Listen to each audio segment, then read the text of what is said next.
Hi students, very good morning. नया topic start करेंगे हम आज। टॉपिक मतलब टाइटल। तो ये लास्ट टाइटल है हमारा पेयर ऑफ स्ट्रेट लाइंस का। अभी हमने मॉड्यूल डिस्कशन करा है, हाफ एन आवर में अपन होमोजेनाइजेशन पढ़ के खत्म करते हैं। तो लिखिए होमोजेनाइजेशन। होमोजेनाइजेशन ये टॉपिक बहुत मुश्किल है, बहुत ज्यादा मुश्किल है, मैं पहले ही आपको बता रहा हूँ। ठीक है, पूरी 11th की मैथमेटिक्स में one of the difficult most difficult topic ये होता है। तो मैं आपको पहले ही मेंटली प्रिपेयर करना चाह रहा हूँ कि आप अच्छे से सुनिएगा। Homogenisation of a second degree curve. खैर इतना भी मुश्किल नहीं है अगर कंसेप्चुअली पढ़ा जाए तो। लोग कंसेप्चुअली नहीं पढ़ते इस चीज को तो मुश्किल लगता है। सेकेंड डिग्री कर्व, ठीक है। I try to make it easy as possible. तो एक सेकेंड डिग्री कर्व का आपको होमोजेनाइजेशन करना है और उसका मतलब क्या होता है। सेकेंड डिग्री इक्वेशन लिखते हैं क्योंकि हमारे पास इक्वेशन है।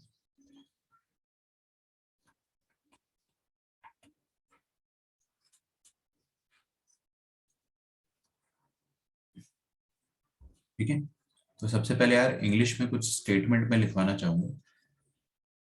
लिखिए, to find the equation of pair of straight lines. आप इंग्लिश में जो स्टेटमेंट है उसको लिखिए। तो ये स्टेटमेंट आप लिख लीजिए। समझ में आपको कुछ भी नहीं आएगा बट मैं आपको समझाने के लिए यहाँ पे बैठा हूँ, आप टेंशन मत लो। चलिए, तो to find the equation of pair of straight lines passing through origin. आप पॉज करके रिकॉर्डिंग देख रहे हो तो पॉज करके लिख लो, ठीक है। अदरवाइज क्लास में लाइव हो तो आपने लिख ही लिया होगा। And through the point of intersection of A second degree curve and a straight line. देखिए, कोई भी सेकंड डिग्री कर्व होता है उसकी इक्वेशन ऐसी होती है। प्लीज आगे देखिए प्लीज। हाँ, कोई भी सेकंड डिग्री कर्व की इक्वेशन ऐसी होती है। X square plus 2hxy plus by square plus 2gx plus 2fy plus c equals to 0। कोई भी सेकंड डिग्री कर्व। अभी सेकंड डिग्री कर्व का मतलब क्या होता है वो भी मैं आपको समझाता हूँ। देखिए, कर्व का मतलब क्या होता है, जिसमें मुड़ाव हो झुकाव हो। कर्व मतलब ये, जैसे स्ट्रेट लाइन तो स्ट्रेट है ना, this is also a curve. Straight line को भी कर्व बोलते हैं क्योंकि technically it is also a curve. कोई दिक्कत नहीं है, सीधा कर्व। लेकिन कर्व में मोस्टली क्या होते हैं, देयर आर टर्न्स। तो कर्व इस तरीके से होता है। अब ये वाला जो कर्व है अपने पास, ये वाला कर्व जो है मैंने आपको स्टार्टिंग में सेकंड लेक्चर में ही सिखाया था। It can represent pair of straight line only when delta is equal to 0। What if the delta is not equal to 0? अगर डेल्टा 0 नहीं है तो ये सर्कल हो सकता है, पैराबोला हो सकता है, एलिप्स हो सकता है, हाइपरबोला हो सकता है।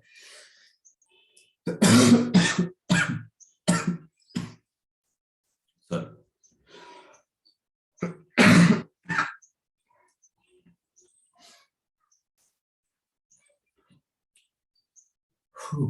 तो हाँ भाई, it can be any of these equations. तो आपने को करना क्या है, देखो मैं आपको बताता हूँ। एक सेकंड डिग्री कर्व है हमारे पास और एक स्ट्रेट लाइन है। हमारे पास क्या क्या अवेलेबल है, मार्केट में दो चीज अवेलेबल है हमारे पास, एक सेकंड डिग्री कर्व और एक स्ट्रेट लाइन। फिर से बोलो, क्या अवेलेबल है? सेकंड डिग्री कर्व और एक straight line.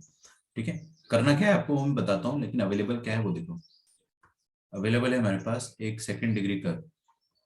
Second degree curve क्या होता है, नॉर्मली कुछ इस तरीके से बना देता हूँ मैं। Can be anything, it can be circle, ellipse, hyperbola, I don't care. I don't care. ठीक है, और ये सेकंड डिग्री कर्व जो भी है और एक स्ट्रेट लाइन है अपने पास। ये दोनों एक दूसरे को कहीं ना कहीं इंटरसेक्ट कर रहे हैं। The second degree curve and the straight line, they are intersecting each other somewhere, I don't know but they are intersecting.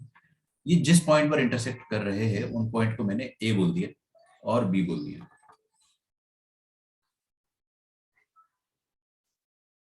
ठीक है, ए और बी बोल दिया। अब अपने को करना क्या है, हमको एक, सुनो मेरी बात ध्यान से सुनना। जो स्ट्रेट लाइन है अच्छा, ये कर्व की इक्वेशन मैंने जो है उसको S1 बोल दिया, एस बोल दिया। और स्ट्रेट लाइन की इक्वेशन जो है, ये जो स्ट्रेट लाइन है उसको एल बोल देते हैं अपन। और वो स्ट्रेट लाइन की इक्वेशन जो है, स्मॉल एल नहीं कैपिटल एल बोल दो। यार कायदे से तो A X plus B Y plus C लिखने का मन कर रहा है, लेकिन ए बी सी कोएफिशिएंट मैंने यूज कर लिए ऊपर, तो मैं कुछ और कोएफिशिएंट, और भी तो अल्फाबेट्स होते हैं जीवन में। I will use l x plus m y plus n equals to 0। तो ये रहा एक कर्व अपने पास जिसका इक्वेशन है एस इज इक्वल टू 0।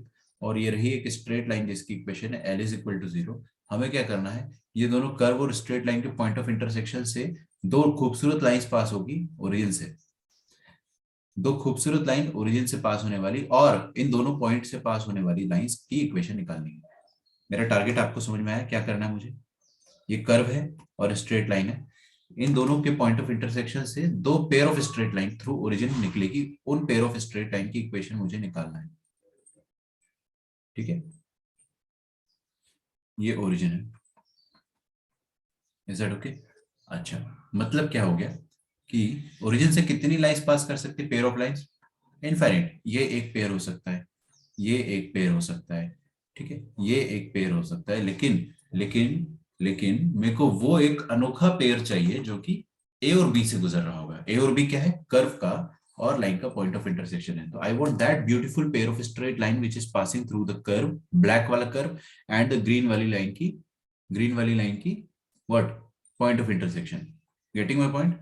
तो अनोखा कर्व निकालने का एक जादुई तरीका होता है, there is a magical trick to it and I will teach you that magical trick. उस मैजिकल ट्रिक का नाम होता है होमोजेनाइजेशन ऑफ द कर्व। ठीक है, मतलब क्या होता है कि आपको जो भी मैं सिखाऊंगा उसमें आपको क्या करना है ना, आपको प्रोसेस सीखना है कि what are we suppose to do, how are we suppose to do that. ठीक है, आपको ये नहीं पूछना है कि वाई, वाई का आपको आंसर मिल जाएगा कि हम ये क्यों कर रहे हैं, ये आपको नहीं पूछना है अभी। इसको आप होल्ड रखिए, please hold on to the questions, why are we doing it. ठीक है, I teach you what are we doing, how we will do it and why are we doing it. ये अपने आप क्लियर हो जाएगा, automatically आपके doubts clarify हो जाएंगे। तो पेशेंस रखना है बस। ठीक है, let us start.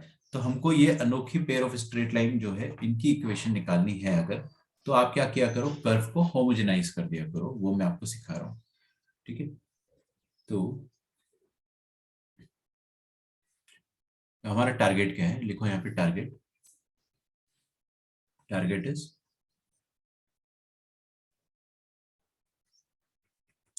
To find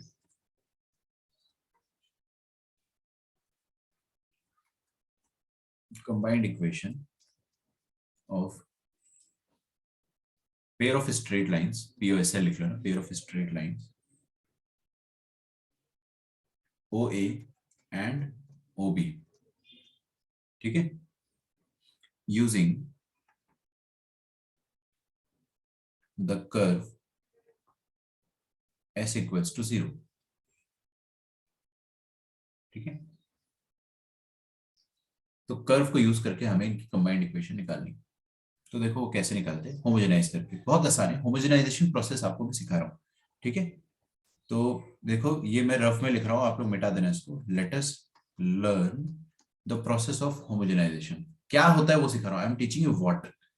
ठीक है, हाउ भी इसी में कवर हो जाएगा। वाई जो है कि क्यों क्यों क्यों कैसे आया, है ना, ये होमोजेनाइजेशन कैसे आया वो आपको अपने आप समझ में आ जाएगा, ज्यादा लोड मतलब। Let us learn the process of homogenisation, ये मत लिखना, don't write this blue text. Homogenisation क्या स्पेलिंग हो जाएगी, जोनाइजेशन। ठीक है, बहुत दिक्कत है भाई जीवन में। होमोजेनाइजेशन, ठीक है, व्हाटएवर। तो होमोजेनाइजेशन का प्रोसेस अपन लर्न करते हैं। हमेशा क्या करो, स्ट्रेट लाइन की इक्वेशन लिख दिया करो। व्हाट इज सॉरी, कर्व की इक्वेशन लिख दो। सेकंड डिग्री कर्व की इक्वेशन होती है x square plus 2hxy plus by square plus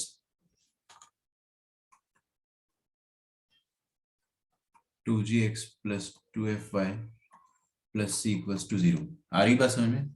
अच्छा, होमोजेनाइजेशन वर्ड को अपन अच्छे से समझते हैं। कोई भी बच्चा क्लास का, क्या आप मुझे बता सकते हैं होमोजेनाइजेशन सुनकर आपको क्या फीलिंग आ रही है? We are homogenising something, we are homogenising something. What are we homogenising? We are homogenising this curve, this curve. Homogenising का मतलब क्या होता है? होमोजेनियस इक्वेशन का क्या मतलब होता है कि हर टर्म का डिग्री क्या हो, सेम हो। ठीक है, तो क्या क्या यहाँ पे हर टर्म का डिग्री सेम देखते हैं? इसका डिग्री 2, इसका डिग्री भी 2, एक्स का 1 और वाई का 1 है तो 1 + 1 2। इसका डिग्री भी 2 है, गुड, अभी तक तो सेम है। लेकिन यहाँ पर डिग्री 1 हो गया, ओ माय गॉड, यहाँ से गरीबी चालू हो गई, मतलब डिग्री कम हो रही है। So this is having degree 1, इसकी भी डिग्री 1 है और इसकी डिग्री 0 है। ये तो बेचारा बहुत गरीब है। तो हमको क्या करना है कि ये जो डिग्री 1 1 और 1 0 है, इनको भी डिग्री 2 बनाना है। क्या करना है? इनको भी डिग्री 2 बनाना है। उस प्रोसेस को अपन होमोजेनाइजेशन कहते हैं। ठीक है, उस प्रोसेस को हम लोग होमोजेनाइजेशन कहते हैं कि सबकी डिग्री 2 हो जाए। और जैसे ही सबकी डिग्री 2 हो जाएगी तो अपन देखेंगे फिर आगे की चीज।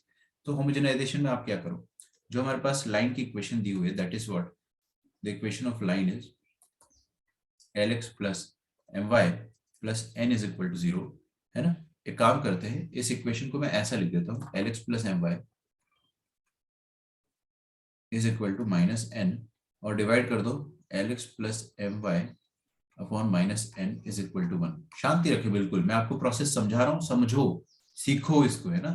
पूछो मत कि क्या कर रहे हो, मैं आपको बिल्कुल वो चीज एक साथ क्लियर कर दूंगा। तो सबसे पहले क्या करो, जो लाइन गिवन है ना उसमें आरएचएस में 1 ऐसे बना लिया करो, ठीक है। ये जो माइनस एन है इसे डिवाइड कर दिया तो 1 बन गया। अच्छा, अब होमोजेनाइजेशन में आप क्या करो, सबसे पहला प्रोसेस है कि हर टर्म का डिग्री अपने को 2 करना है। इसका भी डिग्री 2 करना है, इसका भी डिग्री 2, इसका भी 2, इसका भी 2, इसका भी 2, इसका भी 2, सबका डिग्री अपने को 2 करना है। सबका डिग्री अगर अपन 2 करेंगे तो देखिए क्या होगा। सबका डिग्री अगर अपन 2 करेंगे तो इसका डिग्री तो पहले से 2 है तो अपन ने इसको छोड़ दिया। इसका डिग्री पहले से 2 है तो इसको आप टेंशन मतलब इसका भी 2 है। जब 2 है तो जबरदस्ती क्यों छेड़ना। हाँ, लेकिन यहाँ पर गरीबी है, यहाँ पर डिग्री 1 है, ये बेचारा दुखी है, तो हमने क्या बोला, इसकी डिग्री 1 है ना। व्हाट आई विल डू, ये 2gx plus 2f5 plus c जो लिखा हुआ है मेरे पास,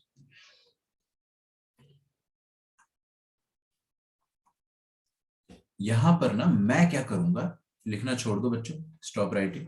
यस, तरीका क्या होता है होमोजेनाइजेशन का, द ट्रिक इज दैट जहां पर गरीबी है, जहां पर गरीबी है, डिग्री कम है, वहां पर आप 1 मल्टीप्लाई कर दो, या फिर वहां पर आप ऐसे देखो 2gx इंटू 1 तो मैं लिख ही सकता हूँ, क्योंकि एनीथिंग हर चीज पे 1 तो मल्टीप्लीकेशन होता ही।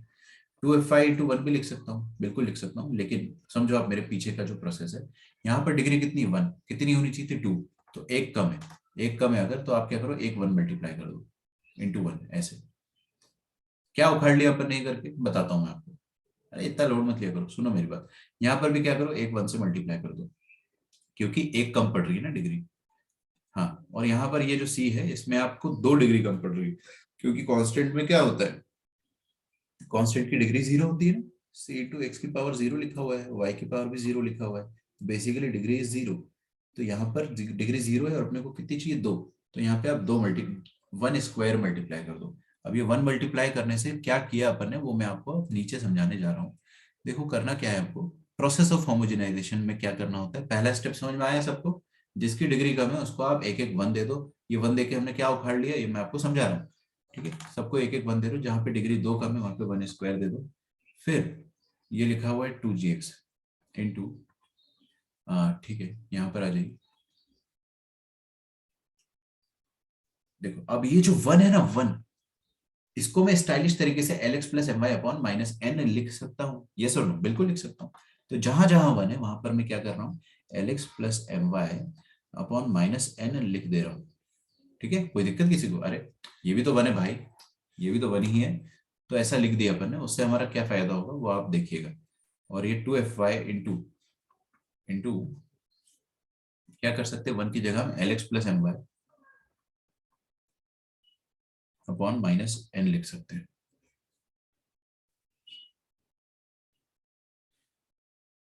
प्लस सी इंटू समथिंग का स्क्वायर। क्या स्क्वायर है देखो, फिर से यहाँ पे 1 की जगह क्या लिखा मैंने, l x plus m y upon minus n, और इक्वल्स टू 0 तो है ही। अब आपको देख के लग रहा होगा कि कितनी खतरनाक इक्वेशन है सर, बिल्कुल लगना चाहिए। When I was a student मैं तो डर गया था कि ये क्या है, ये क्या बकवास है, इतना बड़ा कौन पढ़ेगा, है ना। बट देखते हैं। तो अभी ये सब करने से हुआ क्या है, अब आप हर टर्म का डिग्री चेक करो। Let us check the degree of each and every term, please check करें। Degree 2 very good, we are happy. Degree 2 we are happy, degree 2 we are happy. Let us come to here. Constant को मत देखो, सिर्फ variable को देखो। Stop writing everyone, stop writing. सिर्फ variable को देखिए। तो x इंटू एल एक्स होगा कभी ना कभी, तो that will give us what, x square. Degree 2 आ रही है पक्का। अच्छा, फिर x इंटू वाई भी होगा कभी ना कभी, तो that will give you x into y, x y. तो डिग्री 2 आ गई, बहुत बढ़िया, वेरी गुड। तो डिग्री 2 यहाँ पर इस टर्म की तो है। Similarly y into x, degree 2 आ गई, कभी ना कभी मल्टीप्लाई होगा, और वाई इंटू वाई डिग्री 2 आ गई, है ना। और यहाँ पर भी जब स्क्वायर को खोलोगे तो एक्स स्क्वायर आएगा, वाई स्क्वायर आएगा, और x into y, a square b square plus 2 a b, ऐसा होता है। तो डिग्री 2 आ गई, मतलब अब ये पूरी एंटायर इक्वेशन जो है इसमें हर टर्म का डिग्री 2 है, हर टर्म का डिग्री 2 है। तो now this is a homogeneous equation of degree 2। Now this is a homogeneous equation of degree 2। तो लिखो now this has become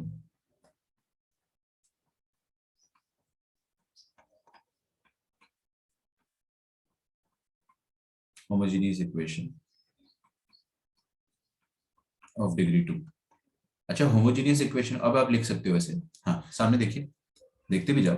homogeneous equation of degree 2 कैसी होती है? ऐसी होती है ना, x square plus 2hxy plus by square. Yes और नो? ऐसी होती है equation, homogeneous equation of degree 2 इस तरह की कुछ होती है। पक्का? पक्का, बहुत बढ़िया। तो ये जो होमोजेनियस इक्वेशन होती है, इसकी क्या खास बात होती है? It represents to straight lines passing through origin. ये किसको रिप्रेजेंट करती है? दो straight line passing through origin. मतलब कोई भी इक्वेशन जिसमें, देखो यहाँ पर एक्स स्क्वायर का टर्म यहाँ से आएगा, यहाँ से भी एक्स स्क्वायर का टर्म आएगा, और यहाँ से भी एक्स स्क्वायर का टर्म आएगा, उन सबको एक साथ लिखूंगा मैं, फिर वाई स्क्वायर के टर्म को एक साथ लिखूंगा मैं, तो बी वाई स्क्वायर मान लेते हैं, और पहले वाले को एक्स स्क्वायर मान लेते हैं, और एक्स वाई का टर्म भी मैं साथ में लिखूंगा, तो आपके पास बस एक्स स्क्वायर वाई स्क्वायर और एक्स वाई वाला ही टर्म आएगा। कांस्टेंट नहीं आने वाला है आपके पास, कांस्टेंट कहीं से भी नहीं आएगा, आप चेक कर लो खुद से, there is not even a single constant here. तो कांस्टेंट नहीं आएगा, तो we will get a homogeneous equation of degree 2। और होमोजेनियस इक्वेशन ऑफ डिग्री 2 कहां से पास करती है? ओरिजिन से। तो हमको ये वाली जो इक्वेशन मिल रही है, now this is what, this is representing some equation which is passing through origin. इतना तो मैं निश्चित तौर से कह सकता हूं कि this is a homogeneous equation and it is definitely representing two lines passing through origin, and those two lines are, अब अपने को ये प्रूफ करना है कि वो जो दोनों लाइंस है वो ए और बी से भी अगर पास हो जाए तो मेरा काम हो गया। वही तो निकालना था, वही तो निकालना था कि कर्व और given straight line L is equal to 0 जो है, उनका पॉइंट ऑफ इंटरसेक्शन ए और बी, वहां से पास होने वाली पेयर ऑफ स्ट्रेट लाइन की इक्वेशन निकालनी थी। बस ये प्रूफ कर दूं मैं कि ये दोनों लाइंस जो मैंने निकाली अभी वो ए और बी से भी पास हो रही, तो मेरा काम हो गया, है ना? होमोजेनाइजेशन प्रोसेस सक्सेसफुल हो गया। होमोजेनाइजेशन से मेरे को वो लाइन मिल जाएगी जो ए और बी से पास हो रही। I just have to proof कि ये ए और बी को सेटिस्फाई भी कर रहा है। अच्छा, ठीक है, एक काम करो, ये रफ वर्क है, सब आगे देखो। मैं आपको एक इक्वेशन देता हूँ, x plus y is equal to 2, ठीक है? अच्छा, इस इक्वेशन को अगर मैंने ऐसा लिखा, x plus y upon 2 is equal to 1, तो कोई दिक्कत किसी को नहीं होनी चाहिए। जो आगे नहीं देखना, पाप पड़ेगा, बहुत पाप पड़ेगा, नर्क में जाओगे। आगे देखो, हाँ, इस स्ट्रेट लाइन को अगर मैंने ऐसे लिखा, अब अगर इस स्ट्रेट लाइन पर कोई भी पॉइंट जो सेटिस्फाई हो रहा है, जैसे कि 1,1 इस पे सेटिस्फाई हो रहा है, यस और नो? हो रहा है। एक्स की जगह 1, वाई की जगह 1 रखने पे आंसर आ रहा है आपके पास 2 = 2, सेटिस्फाई हो रहा है। अच्छा, नीचे वाली इक्वेशन जो है और ऊपर वाली जो इक्वेशन है, दोनों सेम ही तो है, तो नीचे भी 1,1 सेटिस्फाई होना चाहिए। अरे सेटिस्फाई होने का मतलब क्या होता है? एलएचएस आरएचएस बराबर हो, 1 + 1 = आरएचएस। सेटिस्फाई होने का मतलब एलएचएस आरएचएस बराबर हो, तो यहाँ पे भी 1 + 1 डालोगे तो 1 + 1/2, 2/2 कितना होता है? 1 हो रहा है ना, एलएचएस आरएचएस बराबर आ रहा है। तो हमें ये समझ में आ रहा है कि अगर अगर 1,1 अपन सेटिस्फाई कर रही है, या कोई भी पॉइंट जो इस लाइन को सेटिस्फाई कर रहा था, वो नीचे इसका जो ये मॉडिफाइड फॉर्म है उसको भी सेटिस्फाई करेगा। मतलब हम अगर यहां पर वो पॉइंट 1,1 डालेंगे तो आपको आंसर 1 मिलेगा। कोई भी खूबसूरत पॉइंट अगर यहां पर डालेंगे तो आपको आंसर क्या मिलेगा? 1 मिलेगा हमेशा, ठीक है? जैसे कि ये Lx + My/-n है, ये कौन सी लाइन है? ध्यान से देखो, ये बहुत इंपॉर्टेंट पार्ट है, यहाँ पे आपको हो सकता है कि बाउंसर चले जाए। ये कौन सा पार्ट है? ये वाली लाइन है, ये ग्रीन वाली लाइन। तो ये ग्रीन वाली लाइन क्या पॉइंट ए से पास कर रही है? हाँ, पॉइंट ए से पास कर रही है। पॉइंट ए के कोऑर्डिनेट अगर अल्फा बीटा है, और पॉइंट बी के कोऑर्डिनेट अगर गामा डेल्टा है, तो क्या अगर मैं अल्फा बीटा डालूंगा, इस पर डालूंगा, इस पर, तो आपको एलएचएस आरएचएस दोनों 1 मिलना चाहिए? हाँ बिल्कुल, पक्का। ये चीज समझ में आ रही है आपको? क्योंकि लाइन जो है वो तो पॉइंट ए से पास कर ही रही है और पॉइंट बी से भी पास कर रही है, ठीक है ना? तो अल्फा बीटा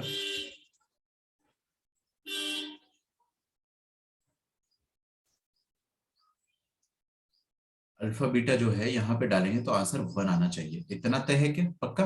अच्छा, एक और चीज सुनो मेरी बात, एक और अनदर इंपॉर्टेंट इंफॉर्मेशन, क्या ये पॉइंट ए इस ब्लैक वाले कर्व को भी सेटिस्फाई कर रहा है?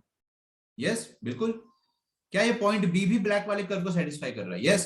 तो पॉइंट ए को अगर अपन इस कर्व पे डालते हैं, इस पूरे कर्व पे, तो भी आंसर 0 आना चाहिए, सेटिस्फाई होना चाहिए। और point B that is gamma delta, x की जगह गामा और वाई की जगह डेल्टा अगर मैंने इस जगह पूरी इक्वेशन में डाला, तो वहां पर भी एलएचएस आरएचएस बराबर आने चाहिए, है ना?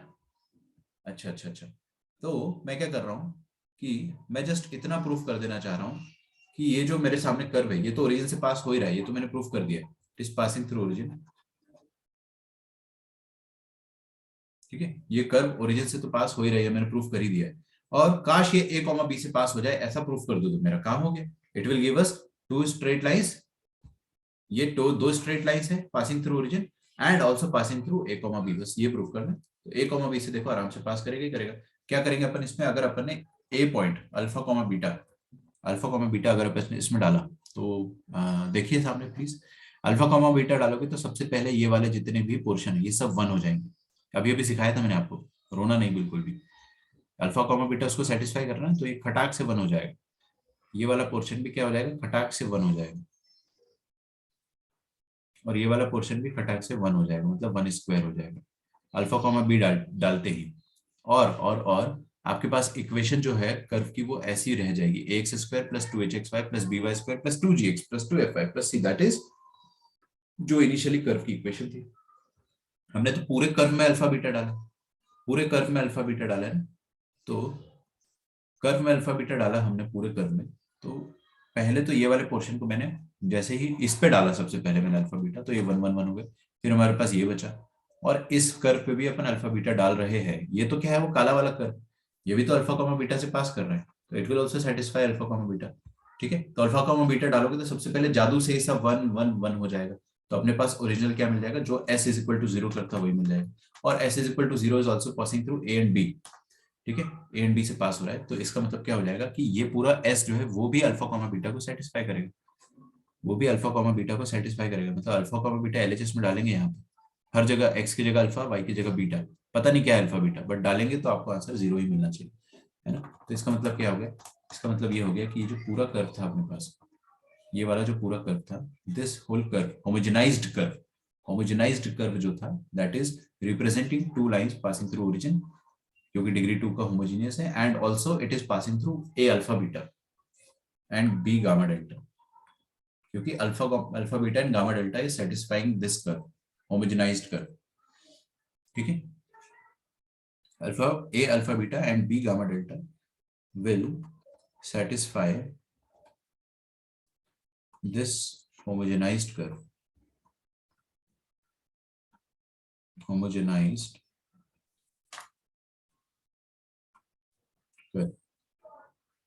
इक्वेशन।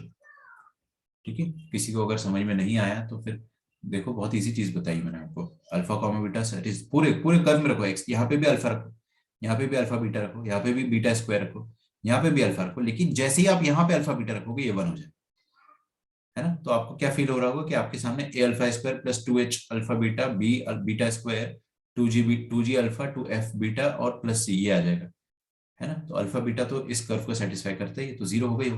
तो बेसिकली क्या हो रहा है कि ये जो एस इक्वेशन है इसमें अल्फा बीटा रख रहे हैं तो उसको सेटिस्फाई कर रहा है, मतलब ये पेयर ऑफ स्ट्रेट लाइन तो थी passing through origin, but it is also passing through alpha comma beta, origin से तो पास कर ही रहा था, अल्फा बीटा से भी पास कर रहा है। ठीक है, तो A alpha beta will satisfy this homogeneous equation, similarly b gamma delta will also satisfy this homogeneous equation, therefore this homogenized equation, this homogenized equation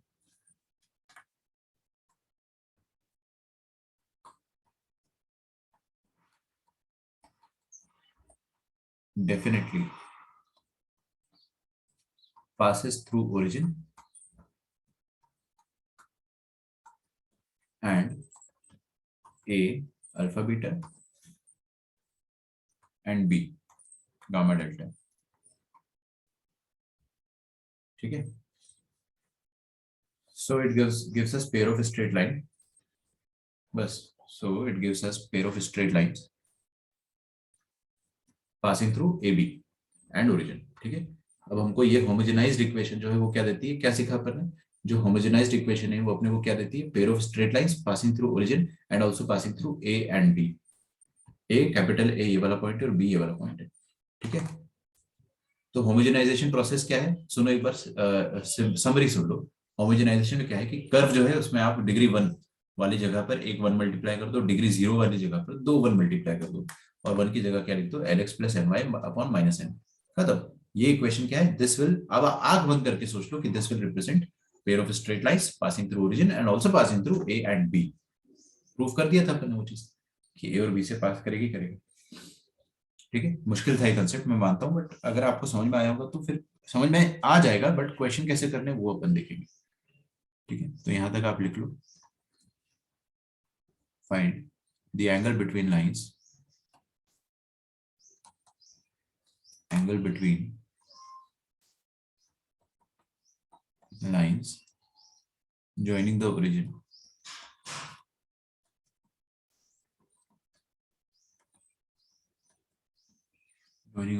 to the points of intersection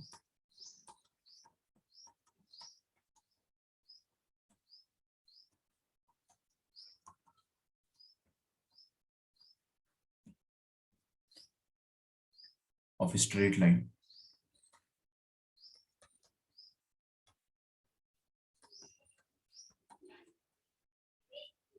y is equal to 3x plus 2 with the curve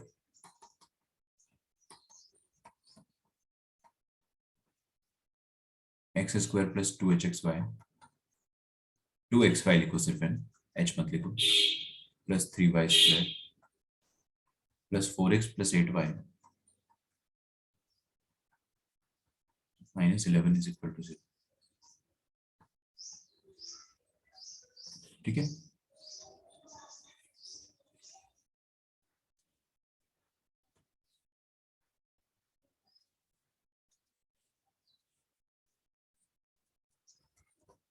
find the angle between the lines joining origin to the points of intersection of the line and the curve. Question वही है कि हमारे पास, पहली बात तो देखो मैंने ये बनाया x एक्सिस y एक्सिस, हाँ ये x एक्सिस है, y एक्सिस है, प्लीज सामने देखिए, कोई भी लिखेगा नहीं, जो लिखेगा वही पाप पड़ेगा आपको। एक कर्व है अपने पास, ये रहा वो कर्व, आई डोंट नो ये क्या है, मेरे को कोई मतलब नहीं है क्या है, लेकिन ये जो भी कर्व है, जो भी कर्व है, ये वाला कर्व है s इज इक्वल टू 0, ठीक है, इसको अपन ने s इज इक्वल टू 0 बोला है, और ये है कि straight line y is equal to 3x minus 2, ठीक है, तो ये बना दिया मैंने straight line y is equal to 3x minus 2। हालांकि इसका स्लोप पॉजिटिव है, तो मैंने तिरछी लाइन बनाई, मेरा दिल गवाही नहीं देता है, तो मैं ऐसा कर देता हूँ, ये रही कर्व, ये रहा कर्व, और ये रहा straight line y is equal to 3x plus 2, ठीक है, ये line is equal to 0, that is y is equal to 3x minus 2, और ये है curve s is equal to 0। अब आपको क्या करना है, क्वेश्चन में पढ़ो एक बार क्या लिखा है, angle between the lines joining the origin to the point of intersection of the straight line and the curve, मतलब स्ट्रेट लाइन और कर्व का पॉइंट ऑफ इंटरसेक्शन जो भी है वो क्या है, a और b, ये पॉइंट ऑफ इंटरसेक्शन से ओरिजिन तक अगर अपन ज्वाइन करते हैं, ठीक है, पॉइंट ऑफ इंटरसेक्शन से अगर अपन ओरिजिन तक ज्वाइन करते हैं तो आपको दो स्ट्रेट लाइन मिलेगी, उन दोनों स्ट्रेट लाइंस को निकालना तो है ही, उनके बीच का एंगल भी निकालना है, दैट इज थीटा, ये आपका क्वेश्चन है। तो वो दोनों रेड वाली लाइंस कैसे निकलती है, कर्व को होमोजेनाइज करके, ये जो s इज इक्वल टू 0 इसको होमोजेनाइज कर दोगे तो आपके पास रेड वाली लाइन आ जाएगी। करो सॉल्व, एक मिनट मैं पावर ऑन कर देता हूँ।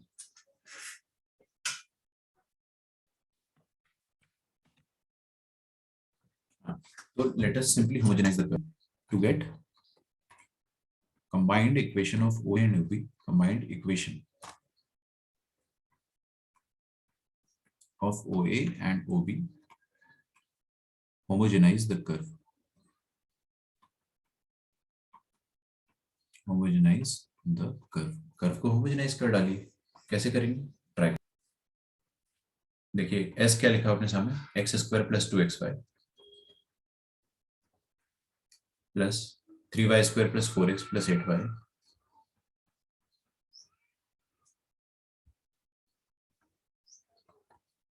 माइनस 11 इज इक्वल टू 0, ठीक है क्या, हाँ जी बहुत बढ़िया।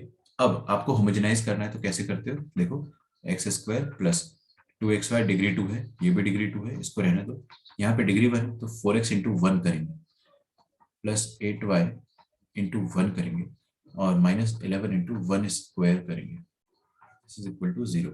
हाँ जी 1 क्या हो जाएगा, यहाँ पे 1 हो जाएगा, देखो 3x माइनस, इस इक्वेशन को अच्छे से लिख रहा हूँ, 3x minus y minus 2 is equal to 0, तो ऐसा लिख दो मैं 3x minus y is equal to 2 और 3x minus y upon 2 is equal to 1, तो 1 की जगह क्या लिख सकते हैं अपन, 3x माइनस वाई अपॉन 2, ठीक है, 3x minus y upon 2, 3x minus y upon 2 और 3x माइनस वाई अपॉन 2, ऐसे लिख सकते हैं।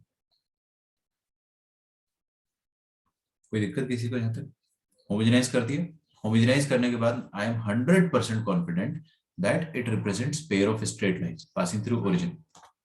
ठीक है, this represents pair of straight lines passing through origin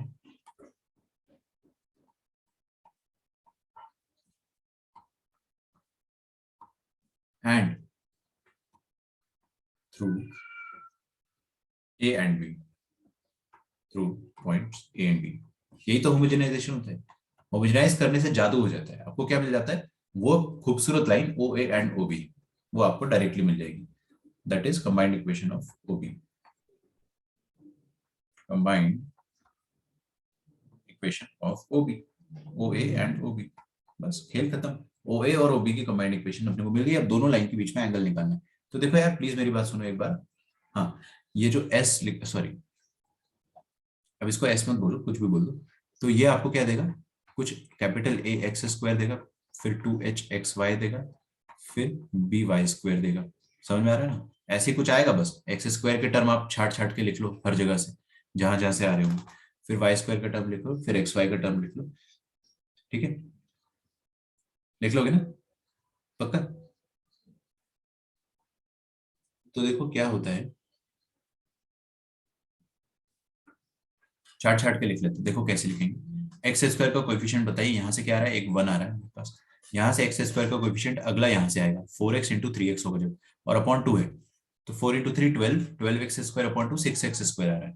तो 1 प्लस, देखो x square plus 6x square, और यहाँ से क्या आ जाएगा बेटा? देखो यहाँ से आएगा, स्क्वायर खुलेगा तो 3 into 3 that is 9x square, 9x square into 11 99 upon 4, तो 99x स्क्वायर बाय 4, और बीच में माइनस का साइन रहेगा तो माइनस 99x स्क्वायर बाय 4।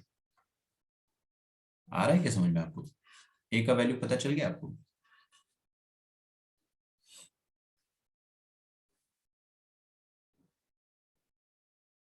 अच्छा, एक मिनट रुकिएगा ना। y is equal to 3x minus y, 3x plus 2 है यहाँ पे ना। थोड़ा सा चेंज कर लो क्योंकि क्वेश्चन में यहाँ +2 लिखा हुआ है, मैंने गलती से कॉपी करने में मिस्टेक कर दी। हालांकि 3x माइनस वाई, इधर -2 आ जाएगा, इधर -2 आ जाएगा। ठीक है, कुछ नहीं करना है, बस यहाँ पे एक माइनस लगना है। ठीक है, तो बस होगा क्या उससे, एक्स स्क्वायर का कोएफिशिएंट a वो आ जाएगा 1 -6 प्लस 99/4, ये आ जाएगा a।